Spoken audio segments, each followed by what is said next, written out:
You know who it is, the horror flick digger did Super 6 Big Mitch. And I'm kicking in those with all three O's. And I'm bringing 28s, 101s because we faking sons. It's the Chronicles. And you in the Meadowlands. Yeah, you in the Meadows, man. And you already know what made me 530. Well, what does that mean? Oh, that boy Desert, baby. Hubba Dub, Scrub, 22-inch gold data things, and Big Bolo Yangs can never sit on the plains, man. Welcome to Vegas Chronicles with the whole Super 6.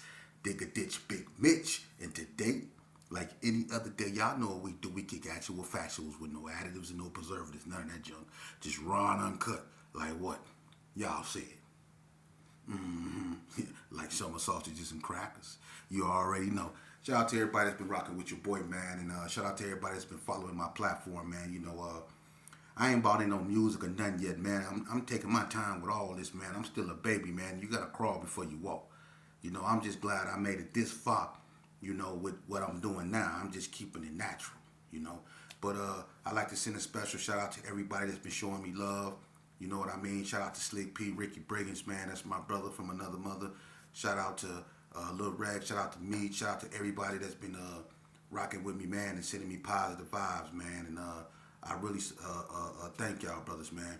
But let's jump right into it. I answer questions, man, and I answer any questions. It don't have to be on Vegas. It can be on anything. And if I have input on it, I give it. That's what this platform is about. It's about me engaging my audience to the best of my abilities.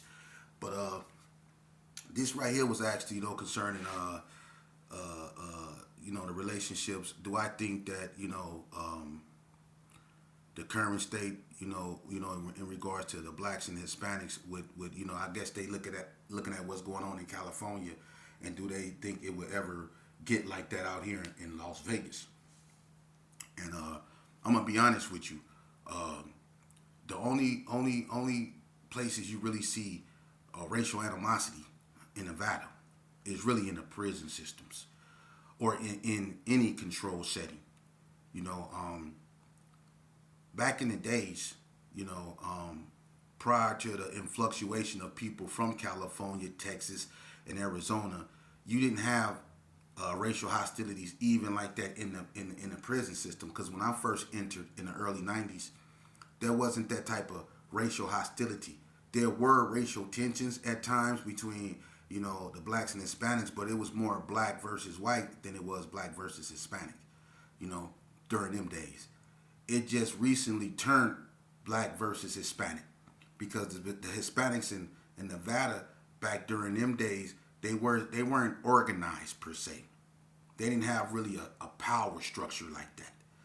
And once they became organized, and that became like toward the late '90s. Once they be like, you could say late '90s, they became more organized. Where they started working out and had a protocol they had to go by. But you could see the California influence starting to seep in slowly. You know what I mean? So you can see the attitude of the Hispanics start to change in a negative way toward the blacks. Now, that's when the no smoking and all that other stuff came in, no smoking behind blacks and all that. That's when that was, introduced. But I'm going to be honest with you. There were things that were going on inside, that you probably warrant them to act that way because I'm going to be honest with you. Some blacks, not all of them, but a lot of blacks, especially the ones that gangbang, they had a I don't give a F mentality. And at this time, the prisons were wide open. So people done basically what they wanted to do. So a lot of times, sometimes it was the Gerson, sometimes it was the Crips, sometimes it was the Bloods. They'll really try to press up on the Hispanics, and sometimes they'll take stuff from them. Well, the Hispanics kind of like got tired of that, and when they organized themselves, they started to respond to stuff like that, and they stopped coming to blacks once they seen that the blacks were not organized where they had a person that they can go to if they had an issue. The blacks weren't organized like that. So when the blacks got into it with the Hispanics, what they started doing, they went from talking or trying to reach, go to a black that had somewhat of an influence to try to stop something.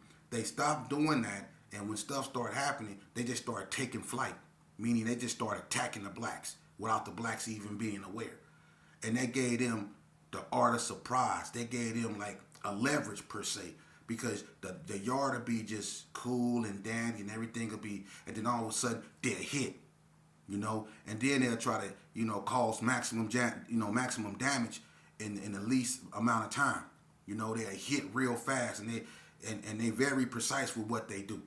They be throwing flying kicks, kicking you all in the back of your leg, and then they be running back, and man, so the blacks start, adapting to that, but you can see the attitude start changing. So it went from that, us getting into it with them, just on a regular basis. The blacks and Hispanics, they just went at it, The blacks outnumbered the Hispanics. That's what stopped the Hispanics from taking over the state of Nevada, because the blacks outnumber them in there. They're not organized, but the blacks outnumber them on most yards. But anyway, they went from that, and then you had a more of an influxuation of Hispanics coming out here. Now you notice that it never had no major incidents on the streets, especially involving black and Hispanic gangs. The situation on the street never changed for the worse in that aspect. But in places like, the penitentiary, and in places like the schools, you were seeing racial hostilities in schools and in the pen. Like I said, it's always in a controlled setting where you see the most animosity. But it never spilled out over into the streets. It's never. And if it was an incident between blacks and Hispanics, it was sporadic. It was never an incident, that caused a major war or a major backlash between Hispanics and blacks. But in the penitentiary, the Mexicans from like Arizona, Texas, and mainly California, they started to organize themselves. And, I'm not finna put their politics out there, because that's their laundry. I don't do that, man. But my thing is, they start to take on a more California approach. And then they start wanting tables. They wanted chairs. They wanted showers. You see, they wanted this to be theirs and stuff like that. Now, when they started doing that, that's when things really got out of hand.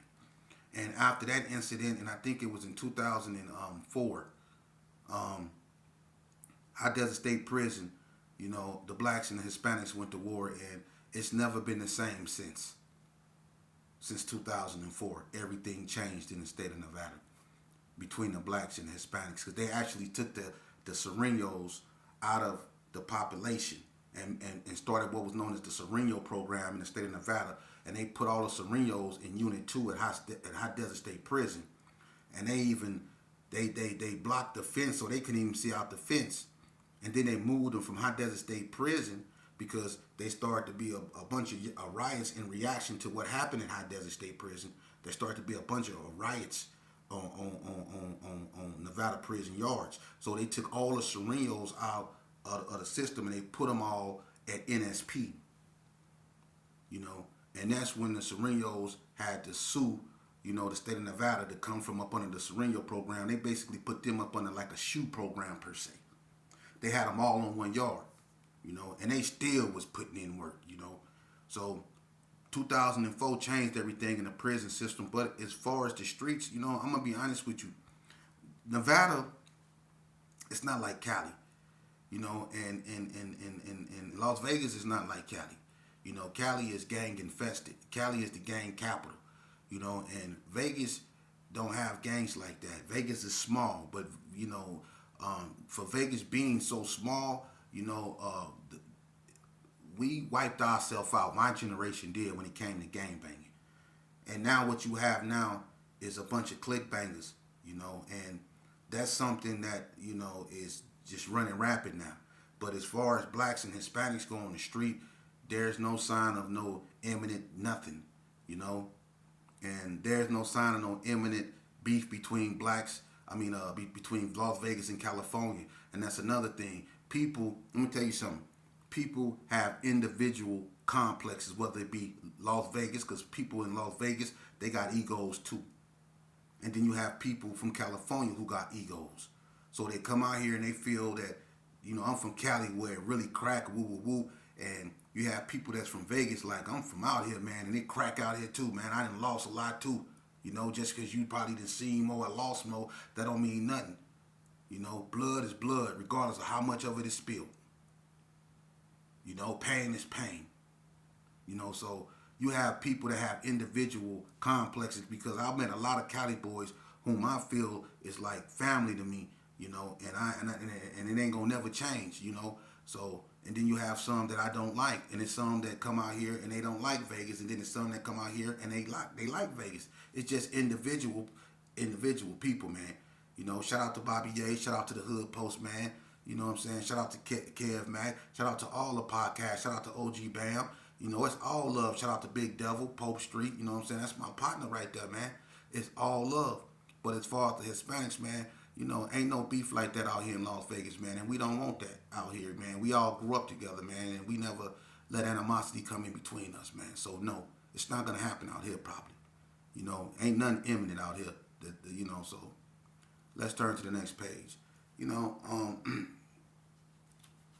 someone asked me if Sheepdog wasn't my father, do I think I would have ever joined the gang? Probably not. Probably not. You know, but who's to say?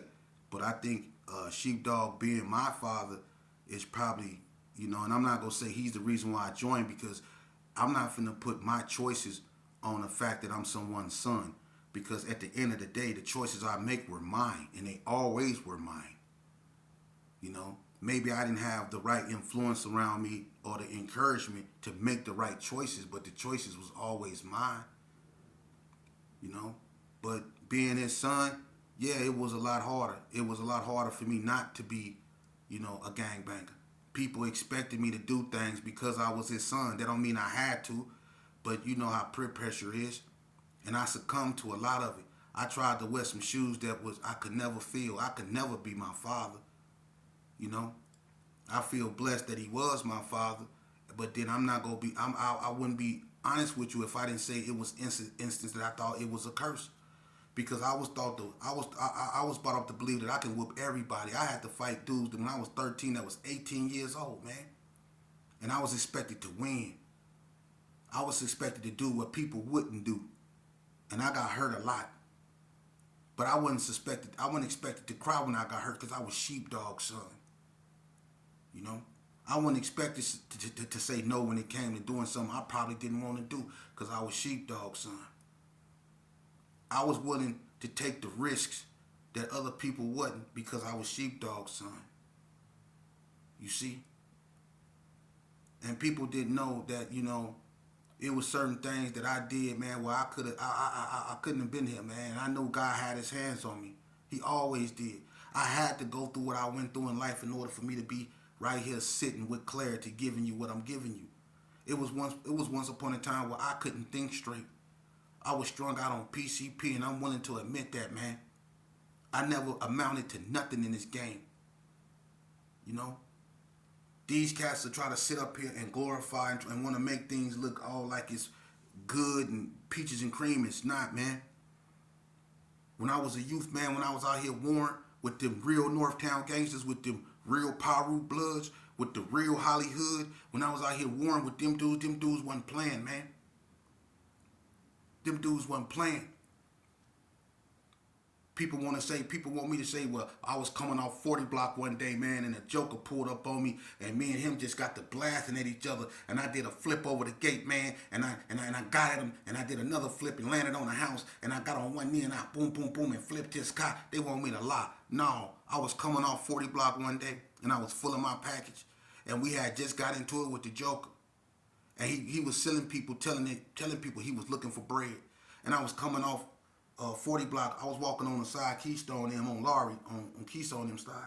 And man, that gray Cadillac drove up, and then none of that happened. I didn't do no flip over no gate or nothing. That man pulled something big and chrome out that thing, and I tried to dive against the gate and was all up in the gate, ugly in the bush, and he let go, and I was screaming. I was, ah! He was blowing. Yeah. That's how serious it was. I'm telling you the truth, man. I don't want y'all to be out here thinking that being a gangbanger is cool, man. Ain't nothing cool about that, man. When you standing up with our head up in the air like this here, throwing up gang signs. You know, that ain't cool, man. And then we want everybody to believe that we victims of something, man. Yeah, it's probably an unseen hand in what's going on. We all know that. We all know that. But our ancestors fought against that unseen hand too. Our ancestors did. And they overcame it. But what do? We want to be accepted as someone that don't want us at their table. We begging them to let us sit at their table instead of getting a table of our own. We looking for acceptance from other people instead of accepting our own. We banging on other people doors talking about letting us in instead of building our own and putting a door on it for ourselves. We want to invest in other people instead of investing in ourselves. You can have a mom's kitchen right here on the corner, and you can have a Berto Tortilla right up over here on the corner, and I promise you, they gonna go over here before they go over there. You can have a black surgeon over here and a different color one over here, and they gonna go up over here. They not gonna even invest in their own. We not gonna even invest in our own, but we'll pour down our own. We'll slander our own. We'll backdoor our own. We'll desecrate and denigrate our own. We'll do that fast. And when people point that out, or he a house N-word, or he this or he that, come on, man. When people point that out, we want everybody to accept us, but we don't even want to accept ourselves, man. That's what's wrong with us, man. And when we see one of us shining, we look at that as a threat. We don't stand up and clap for them. We don't do that. We look at them with beady eyes. And we say to ourselves, I can't stand him. He think he all that. We can't see one of us shining. Because that shows, when we see one of us elevating, that makes us look at ourselves and our imperfections and our failures. We can't learn and ask them for the blueprint. We just hate and try to pull them back down. That's been our Achilles heel, man. We are our own worst enemies. I tell you, if that man in the hood that y'all so scared of ever took that hood off, you know who it'd be up under there? You. That's who will be up under there. You. You are your own worst enemies. You are. We are our own worst enemy. Trust me, I know. My whole life growing up in the projects, man, everybody that I sought to do dirt and harm to looked just like me. Every time I went to juvenile, it was something I did to someone who looked it just like me. They looked just like me.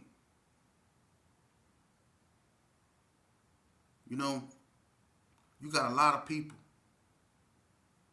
that used to live the life I live, that found peace, they found God.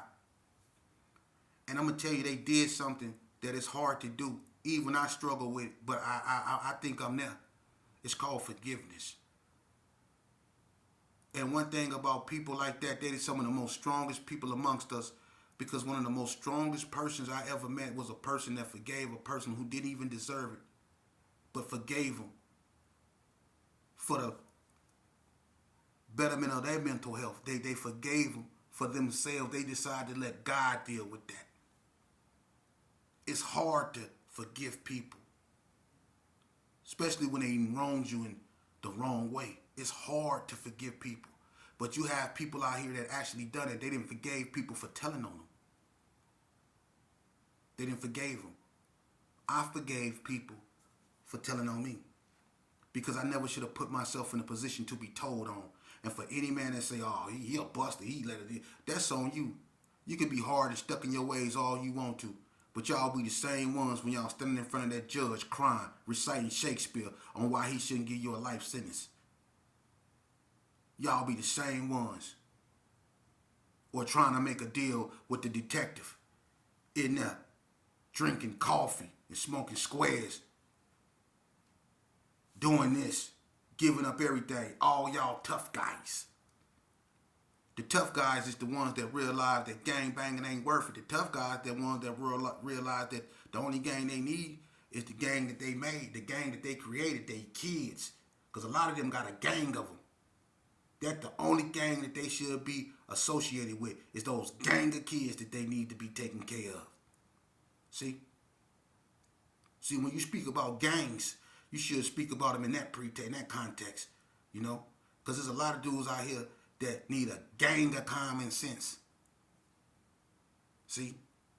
Because without that gang of common sense, there's a lot of people that's out here ending up with a gang of time in prison. You see? And the reason why I advise you to stay out of prison and stay away from gangs is because it's a gang of my homeboys that's under that grass.